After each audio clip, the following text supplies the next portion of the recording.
కళ్యాణక మెళ్ళో తాళి పుట్టలేదు. ఏమిటి మాట్లాడేది? నిజమా? అవును నాన్న, కళ్యాణక మెళ్ళో తాళి పుట్టలేదు. ఎంత మంచివారు చెప్పావమ్మా. చాలు, ఈ పాయింట్ చాలు. వెంటనే పథకం రెడీ. ఈ విషయం అన్నయ్యకి చెప్పి ఆ విష్ణు గారు ఆట కట్టి. అన్నయ్య అన్నయ్య అన్నయ్య ఒరే సోములు, అన్నయ్య ఎక్కడరా? అయ్యగారు ఇంట్లో లేరు బాబు. అన్నయ్య అన్నయ్య అన్నయ్య ఎక్కడరా? మరి కొండకెళ్ళడానికి గుండు కొట్టించు డబ్బులు ఇస్తారా? ఆస్తి మంది అవ్వాలే కానీ నిన్ను అన్ని కొండలకి తీసుకెళ్లి గుండు మీద గుండు కొట్టిస్తాను వేదవా. చెప్పెక్కడికి వెళ్ళాడు? పొద్దున్నే లేటండి, వాళ్ళకి ఇంకెళ్ళారండి. నువ్వు అటువైపు వెళ్ళు, నేను ఇటువైపు వెళ్తాను. అన్నయ్య ఎక్కడ కనిపించినా సరే కళ్యాణి మెడలో తాలిపొట్టలేదు, ఇదంతా దొంగ నాటకం అని చెప్పే. నేనండి అన్నయ్య అన్నయ్య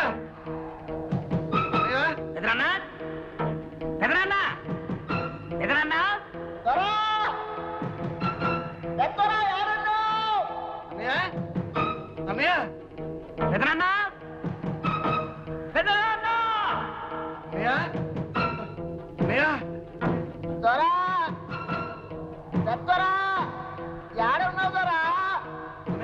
నిజం బయటపడిపోయింది.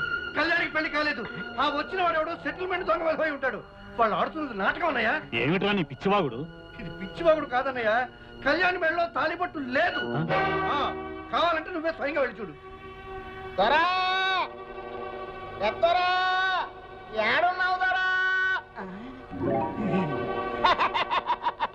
విష్ణుబాబు, నువ్వు దొంగ బాబు అన్న విషయం తెలిసిపోయింది.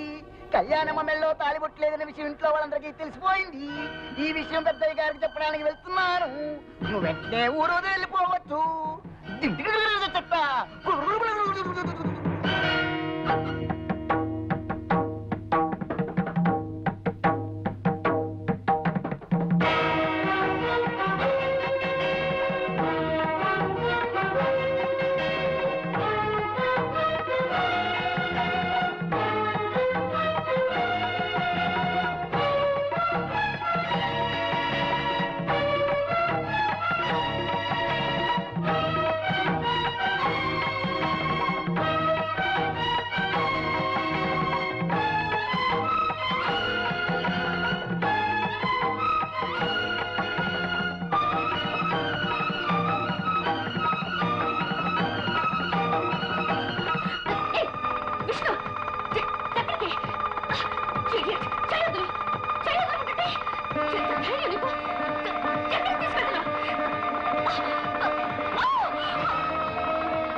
అంకుల్, కురుక్షేత్రం డ్రామాలో పడక సీన్లో శ్రీకృష్ణుడు ఎలా పడుకుంటాడు చూపించమంది. చూపిస్తున్నాను. ఎలా ఉంది పొజిషన్ అంకుల్?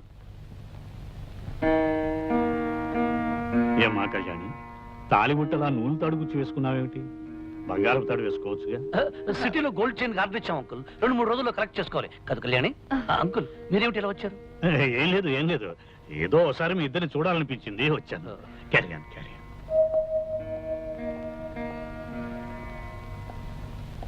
నిజమేమిటో ఇప్పుడు అర్థమైందా అన్నయ్య? అర్థమైందిరా.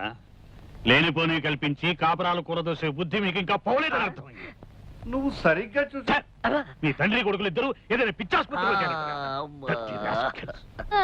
విన్నారుగా, వెళ్ళి చారండి.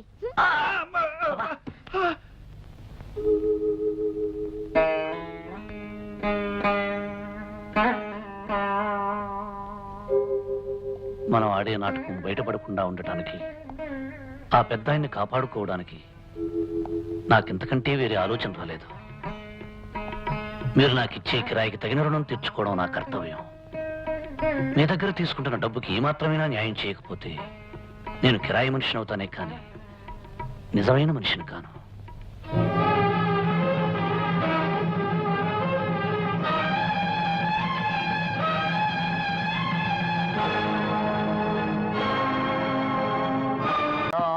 ఎర్రగడ్డలు, ఆ చిల్లేడు చెట్టు కింద పిల్లి మొక్కలు, ఆ సింగిడి పింగిడి తుంగిడి.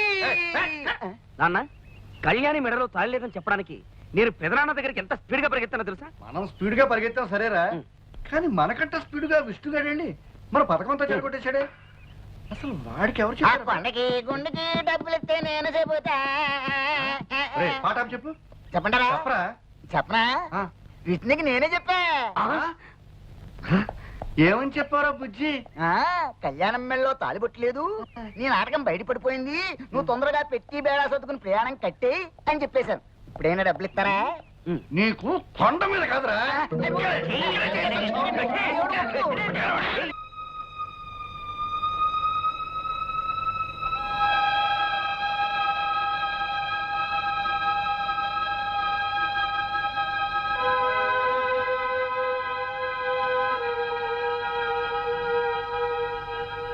కళ్యాణి, ఏంటమ్మా ఇక్కడ కూర్చున్నా?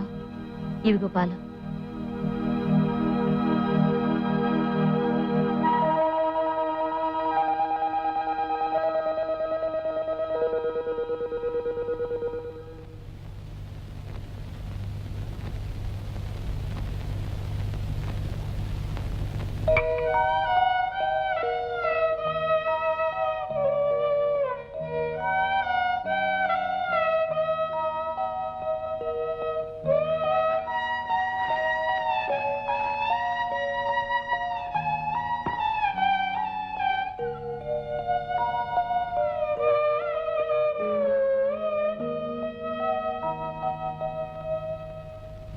అన్నయ్య కళ్ళకు కనిపించొద్దన్నప్పటి నుంచి ఇలా స్తంభాల చాటున పూల కుండీల చాటున పెరట్లో కూర్చుని అన్నం తినాల్సి వస్తుందిరా. అందరూ కూరేసుకొని అన్నం తింటారు, చారేసుకొని అన్నం తింటారు, మరి ఇలా ముసుగేసుకొని అన్నం తినే పరిస్థితి తెచ్చావు కదా నాన్న. ఓ పని చేయరా, చెప్పు. ముసుగు తీసేసి గడ్డి తిను. అబ్బా, ఏమండి, అమ్మాయిని చూసేలేని మగపిల్లి వారు ఈ రోజు వస్తున్నారట. ఆ? వాళ్ళొచ్చి పెద్ద ఆయన్ని కలిసి మీరు చెప్పిన గొప్పలన్నీ అబద్ధాలని చెప్తే ఏమవుతుందో తెలుసా? ఏమవుతుంది? ఏమవుతుందా? ముసుగేసుకొని అన్నం తింటాను కూడా నోరుండదు, నోట్లో చెయ్యి ఉండదు, తలకాయ ఉండదు. నోరు మియ్యరా. పరిస్థితి అంతవరకు రాకుండా మంచి పథకం వేస్తాను. పెళ్లివారు వస్తున్న కారుకి మధ్యలోనే బ్రేక్ వేసి వాళ్ళని సైంధవుళ్ళ ఆపేస్తాను. డాడీ, అప్పనాన్న, పితాజీ, బాపు. రేయ్, ఏదో ఒక వెరైటీలో పీచాడవరా. బాపు, పిలు. పెళ్లి వారి కారు ఎట్నుంచి వస్తుందని నీ ఉద్దేశం? ఎట్నుంచా? మ్. ఆ చెట్ల మధ్య నుంచి వస్తుందిరా. ఓహో, పెళ్లి వారి కారు చెట్ల మధ్య నుంచి. చవట సన్నాసి, కంకిపాడు నుంచి వచ్చాక ఇటు నుంచి వస్తుంది, పట్టణం నుంచి వచ్చాక ఇటు నుంచి వస్తుంది. పెళ్లివారు పట్టణం నుంచి వస్తారు కనుక ఇటు పక్క నుంచి. అరే, నువ్వు మాట్లాడినట్టు పెళ్లివారు కాడ వెళ్ళిపోతుంది. ఆపని చెప్పు. పరిగెత్తు. గట్టిగా అరవరా. నాన్సెన్స్. ఏమిటిదంతా? ఈ ఎస్టేటు, ఆస్తిపాస్తులు అన్ని తనవేనని వాడు మీతో చెప్పడం, అది మీరు నమ్మి వాడి కూతురుతో పెళ్లికి ముహూర్తం నిశ్చయించుకోవడానికి రావటం చాలా విచిత్రంగా ఉంది. ఎరా, వీళ్ళకి అబద్ధాలు చెప్పి నా కళ్ళు గప్పి ఈ పెళ్లి చేద్దాం అనుకుంటున్నావా? అది కదన్నయ్య, నేను అలా చెప్పడంలో నా ఉద్దేశం. Don't talk. నా పరువు ప్రతిష్టలకి మచ్చ తెచ్చే ఏ విధవా ఇక్కడ ఉండటానికి నేను ఒప్పుకోను. వెంటనే నీ పెళ్ళాం బిడ్డలు తీసుకుని ఈ ఎస్టేట్ విడిచి వెళ్ళిపో. బావుగారు, మీరే అలా అంటే మేమేమైపోతాం? ఇది మీ కన్న కూతురు లాంటిదే. ఈ పెళ్లి ఆగిపోతే దీని బ్రతుకు అన్యాయం అయిపోతుంది. ఆ బుద్ధి నీ భర్తకు ఉండాలి. వెధవ పనులు చేస్తే ఏదో ఒక రోజున మీ బతుకులన్నీ బజార్లు పడతాయని అతనికి నువ్వు ఎప్పుడూ గడ్డి పెట్టి ఉండాల్సింది. అంకుల్, మీరేమీ అనుకోకపోతే ఒక్క మాట, వాళ్ళని ఇంట్లో నుంచి హఠాత్తుగా వెళ్ళిపోమంటే ఎక్కడికి వెళ్తారు? ఏట్లోకి. ఆవేశపడకండి అంకుల్, కాస్త ఆలోచించండి. మీరు తీసుకున్న నిర్ణయం మీద అమాయకురాలైన ఒక ఆడపిల్ల జీవితం ఆధారపడి ఉంది. వీళ్ళు అబద్ధం చెప్పడం తప్పే కావచ్చు, అందుకు శిక్ష అమ్మాయికి పడకూడదు. అయినా కళ్యాణికి నాకు ఇంత ఆస్తి నువ్వు చెప్పండి. ఈ ఆస్తిలో వాళ్ళకు కొంత వాటా ఇచ్చి ఈ పెళ్లి జరిపించడానికి ఒప్పుకోండి అంకుల్. అంకుల్, విష్ణు చెప్పేది కూడా నిజమే. ఎంత కాదనుకున్నా వాళ్ళు మీకు పరాయి వాళ్ళు కాదుగా. అంకుల్, ప్రతి ఒక్కరికి సహాయం చేసే పెద్ద మనసున్న మీరు నా మాట కాదనకండి. అందరి చేత దేవుళ్ళలా చూడబడే మీరు వాళ్ళని క్షమించి ఉపకారం చేయండి. విష్ణు, పట్టుదలొస్తే నేనెవరి మాట వినే మనిషిని కాను. కానీ నీ మంచితనంతో నువ్వు నన్ను ఆకట్టుకున్నావు. నీ మాట కాదనలేదు. అలాగే లక్ష్మి పెళ్లి జరిపిద్దాం. ప్రామిస్?